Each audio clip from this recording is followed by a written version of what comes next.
तो कहानी की शुरुआत होती है और हमें आज से काफी टाइम बाद का सीन दिखाया जाता है, जहाँ पे अब इंसान किसी भी काम से बाहर नहीं जाता, बल्कि अपनी जगह वो रोबोट्स को बाहर भेजते हैं, जिससे इंसानों को कोई भी काम करने की जरूरत नहीं पड़ती।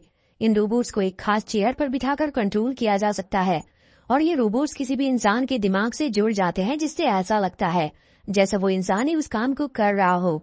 साथ ही अगर कोई भी रोबोट टूट जाता है या किसी तरह से खराब हो जाता है तो उसे चला रहे इंसान को कोई दर्द महसूस नहीं होता, लेकिन वही सभी तरह के सुख को इंसान अच्छे से महसूस कर सकता है। इससे कोई भी इंसान जैसा चाहे वैसा देख सकता है, जिसकी वजह से अब रोड पर सिर्फ जवान और खूबसूरत लोग ही दिखते हैं। इस सब की वजह से अब क्राइम भी काफी कम हो चुका है, क्योंकि इन सभी रोबोट्स की आंखों में कैमरा भी लगा है जो सब कुछ रिकॉर्ड करता है, जिससे चोर का पता लगाना काफी आसान हो चुका है। इसके बाद हम कुछ लोगों के ग्रुप को देखते हैं जो कि इन रोबोट्स के इस्तेमाल के खिलाफ हैं और वो नॉर्मल जिंदगी ही जीना चाहते हैं।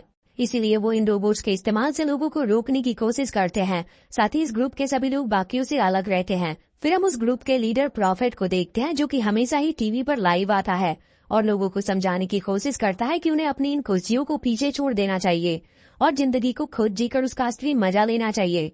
एक रात एक अमीर आदमी एक पार्टी में जाता है, जहाँ पर वो ऊपर से सभी लड़कियों के बीच में कूदता है और एक लड़की को अपने साथ एक खाली जगह पर लेकर चला जाता है, जिससे वो उसे किस कर सके। वो दोनों एक दूसरे को भी किस कर ही रहे होते हैं, लेकिन तभी एक बाइक पर आदमी आ जाता है और उन दोनों ही रोबोट्स को मारकर जाने लगता है। वो आदमी अपनी बाइक से इतनी तेजी से भागता है जिसकी वजह से एक कार का बैलेंस बिगड़ जाता है और वो पलटकर कुछ दूसरे लोगों पर भी जा गिरती है। कुछ देर के बाद वो जगह इन्वेस्टिगेट करने के लिए FBI के 2 ऑफिसर ग्रेग और पीटर आते हैं।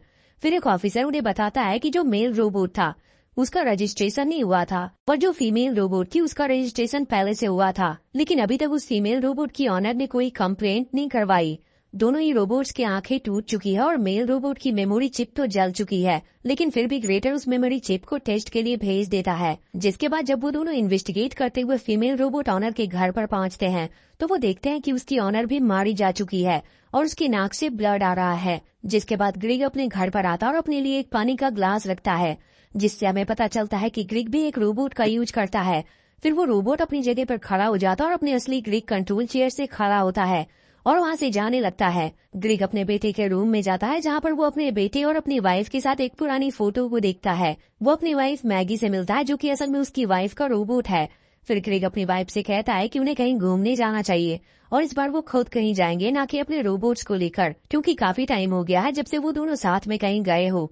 हमेशा सिर्फ उनके रोबोट्स ही जाते हैं और मिलते हैं, पर मैगी मना कर देती है और कहती है कि उनका ऐसे ही मिलना ज्यादा सही है और यही तरीका ज्यादा अच्छा है। अगले दिन कुछ स्टूडेंट्स को एक लड़का जुरीद उसकी चेयर पर मरा हुआ मिलता है, जो कि पूरी तरह से खून से सना हुआ था। कुछ देर के बाद एंड्रयू, जो कि ग्रेग का बॉस है, वो सभी को बताते हैं कि पिछले कुछ ही टाइम में 2 लोग मारे गए हैं और उनके मरने से पहले उनके रोबोट्स पर अटैक हुआ और उसके बाद वो भी मरे हुए मिले। कुछ देर के बाद ग्रेग और पीटर उन रोबोट्स की आखिरी फुटेज को चेक करते हैं, जिससे उन्हें पता चलता है कि आखिर में एक आदमी ने वेपन के साथ उनके ऊपर अटैक किया था, जिससे वो रोबोट डिस्ट्रॉय हुए। तभी उनके पास एक कॉल आता है, जिससे उन्हें पता चलता है कि जुरीद मारा जा चुका है, जो कि लाइनो का बेटा है और लाइनो पहले VSI कंपनी का चेयरमैन हुआ करता था और ये वही कंपनी है जिन्होंने इन रोबोट्स को बनाया था, लेकिन लाइनो को उसके पार्टनर ने ही कंपनी से निकाल दिया था और तभी से लाइनो गायब है। लेकिन फिर भी काफी मुश्किलों के बाद ग्रेग और पीटर लाइनो की लोकेशन का पता लगा लेते हैं और उसके एक रोबोट से मिलते भी हैं। फिर वो बताता है कि जुरीद हमेशा से एक काफी अच्छा बच्चा था।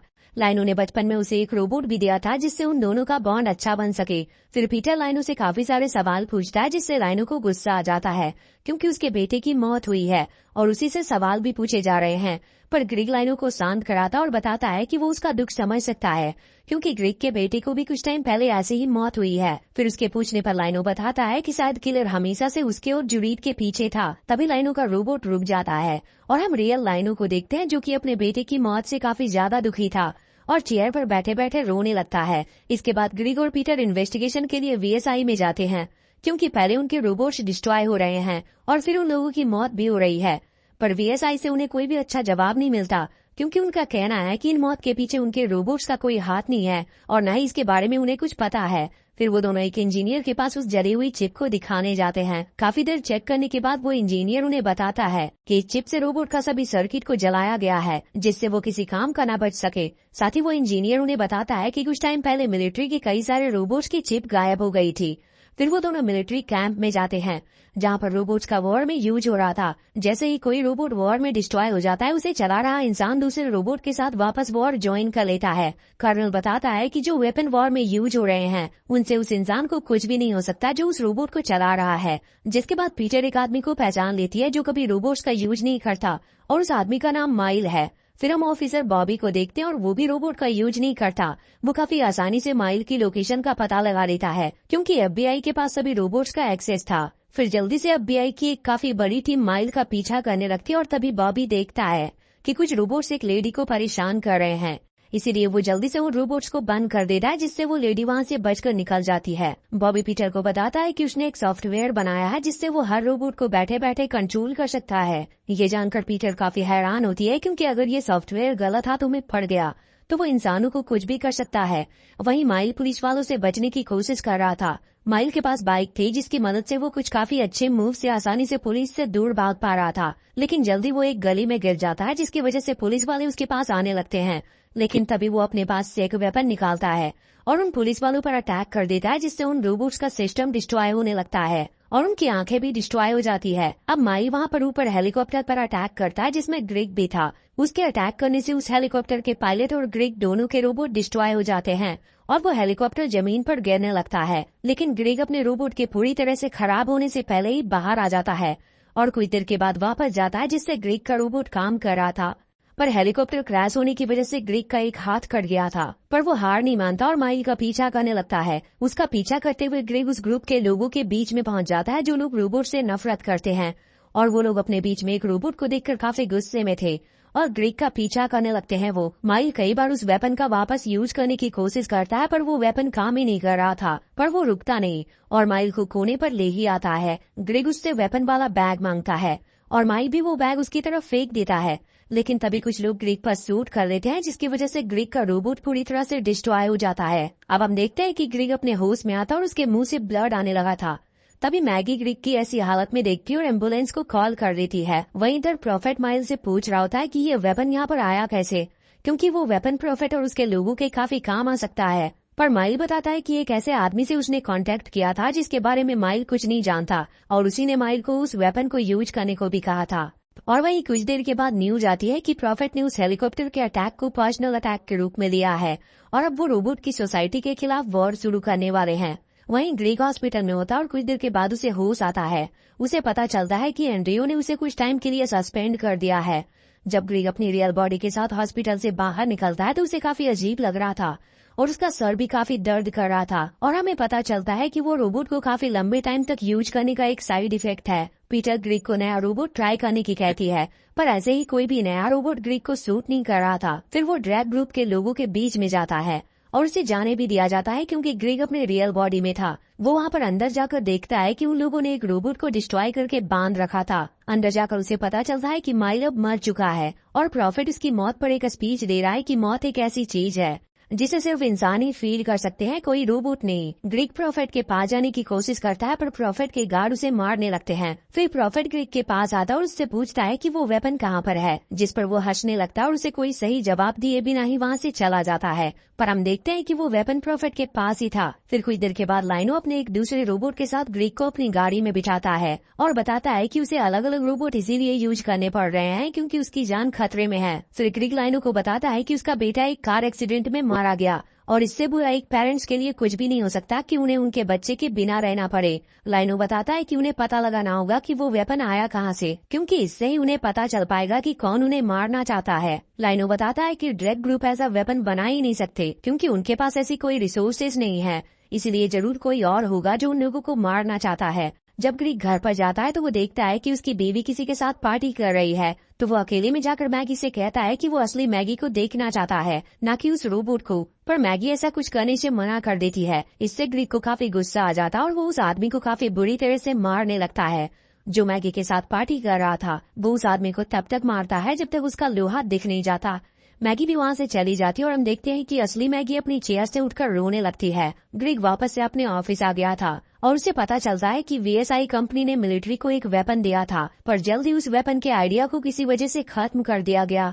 कुछ देर के बाद हम देखते हैं कि एक रोबोट पीटर के घर में आ जाता है और उसके रोबोट की सारी रिकॉर्डिंग देखने लगता है, जिससे उसे बॉबी के सॉफ्टवेयर के बारे में पता चलता है, जिससे वो किसी भी रोबोट को शट डाउन कर सकता था। फिर वो रोबोट पीटर को कई बार शूट करता है, उसके रोबोट का नया ओनर बन जाता है और खुद पीटर का रोबोट कंट्रोल करने लगता है। अगले दिन ग्रेग मिलिट्री के कर्नल से मिलता है, जिन्हें वो उसी वेपन की फोटो दिखाता है और उससे पूछता है कि क्या ये वही वेपन है जिसे वीएसआई कंपनी ने उसके लिए बनाया था, जिस पर वो कर्नल हाँ करता है। पर कर्नल बताता है कि उन्होंने सारे वेपन्स को तभी खत्म कर दिया था जब उन्हें पता लगा था कि इस वेपन से रोबोट के साथ साथ उनका ओनर भी मारा जा रहा है। पर ग्रेग कहता है कि वो सभी वेपन को डिस्ट्रॉय नहीं कर पाए क्योंकि अभी भी एक ऐसा वेपन ड्रैग के पास है। कर्नल कहता है कि वो वेपन मिलिट्री की जिम्मेदारी है, इसीलिए वो जल्द से जल्द उसे प्रॉफिट से वापस लाएंगे। वहीं प्रॉफिट अपने लोगों से उस वेपन को पीटर को देने की कहता है। कुछ देर बाद ग्रेग मैगी से बात करता है कि कैसे उनका रिश्ता बिगड़ता जा रहा है जब से उनके बेटे की मौत हुई है। पर मैगी को ये सब सुनकर काफी गुस्सा आता है और वो कहती है कि वो अभी इस रोबोट की वजह से ही जिंदा है क्योंकि इसकी मदद से वो असली दुनिया से दूर है। ग्रेग इस बारे में मैगी से बात करने की कोशिश करता है पर मैगी अपने रोबोट को बंद कर देती है और हम देखते हैं कि मैगी रियल लाइफ में कुछ मेडिसिन खा रही थी। वहीं मिलिट्री के लोग ड्रैग के ग्रुप के बेस पर पहुंच जाते हैं और वहां के लोग बचकर भागने लगते हैं। वहीं प्रॉफिट अपने लोगों के साथ भाग रहा था पर मिलिट्री के लोग प्रॉफिट को घेर लेते हैं, जिसकी वजह से उनके बीच में गोलियां चलने लगती है। पर मिलिट्री के काफी सारे लोग थे और उनके पास गन्स भी ज्यादा थी, जिसकी वजह से वो आसानी से ड्रैग को रोक लेते हैं। पर इसी बीच प्रॉफिट को भी एक गोली लग जाती है। जब मिलिट्री का एक आदमी प्रॉफिट से वेपन के बारे में पूछता है तो वो देखता है कि प्रॉफिट भी एक रोबोट है। ये देखकर वो आदमी काफी हैरान होता है। फिर हमें पता चलता है कि वो लाइनो ही था जो कि प्रॉफिट को कंट्रोल कर रहा था। फिर ग्रेग पीटर से मिलता है जो उसे बताती है कि माइलो को एंड्रयू ने हायर किया था लाइनो को मारने के लिए। ग्रेग जल्दी से एंड्रयू के पास जाता और उससे बात करता है। फिर एंड्रयू बताता है कि वीएसआई कंपनी ने उसे वो वेपन दिया था जिससे वो लाइनो को मार सके, क्योंकि लाइनो की हरकतें वीएसआई कंपनी के लिए खतरा बनती जा रही थी। जैसे ही एंड्रयू दूसरी तरफ देखता है, ग्रेग उसके सर के पीछे चाकू मार देता है, जिससे एंड्रयू का रोबोट बंद हो जाता है। अब ग्रेग इस सब के बारे में एंड्रयू के लैपटॉप से उसकी सारी इन्फॉर्मेशन निकाल लेता है और असली एंड्रयू जल्दी से कॉल करके ग्रेग को रोकने की कहता है, लेकिन तब तक ग्रेग बिल्डिंग से निकल चुका था। जिसके बाद जाकर वो पीटर से मिलता है और उसे अब भी पता नहीं चल रहा था कि पीटर के रोबोट को कोई और चला रहा है। फिर पीटर FBI में कॉल करके बता देती है कि वो लोग ग्रेग को कहाँ ढूंढ सकते हैं और तभी एक ट्रक उनकी कार से टकरा जाता है। ग्रेग को काफी चोट आती है और पीटर उस वेपन को लेकर जाने लगती है, पर ग्रेग कार से उसका पीछा करता और उसे रोकने की कोशिश भी करता है।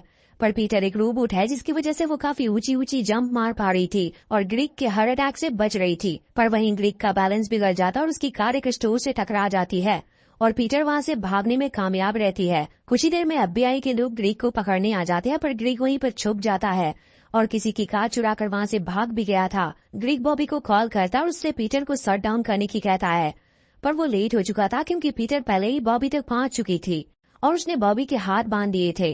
तभी वहां पर एंड्रयू आ जाता और समझ जाता है कि पीटर को असल में लाइनो कंट्रोल कर रहा है। इसीलिए एंड्रयू लाइनो को समझाने की कोशिश करता है कि रोबोट इंसानों के लिए सही है तो उसे रोबोट्स को खत्म करने की जिद को छोड़ देना चाहिए। पर लाइनो एंड्रयू की एक नहीं सुनता और उसको उस वेपन से मारकर अपने बेटे की मौत का बदला भी ले लेता है। फिर लाइनो हर रोबोट में वो वायरस डालने लगता है जिससे जो कोई भी रोबोट यूज कर रहा है उसकी मौत हो जाएगी। तभी ग्रेग लाइनो के घर पर पहुंच जाता और सभी गार्ड्स रोबोट्स को मार देता है।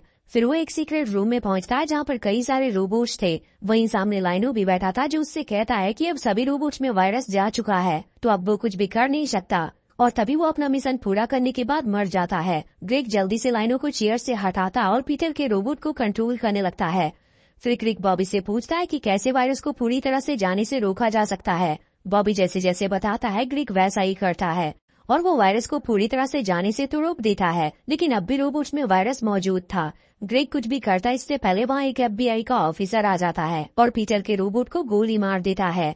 अब कुछ ही देर में सभी रोबोट बंद होकर जमीन पर गिर जाते हैं। हर जगह पे सिर्फ बेजान पड़े रोबोट्स थे, लेकिन उन्हें चला रहे इंसानों को कुछ होता नहीं, जिसकी वजह से किसी को कुछ भी समझ नहीं आ रहा था और सभी अपने अपने घरों से काफी टाइम बाद बाहर आते हैं। अब एक अनाउंसमेंट होती है जिससे सभी को पता चलता है कि अब वो रोबोट्स काम नहीं कर सकते, जिसकी वजह से अब सभी इंसानों को वापस खुद ही काम करना होगा। वहीं ग्रेग अपने घर पर आता है और आखिरकार अपनी वाइफ मैगी को गले लगाता है। इसी के साथ ये मूवी यहीं पर खत्म हो जाती है।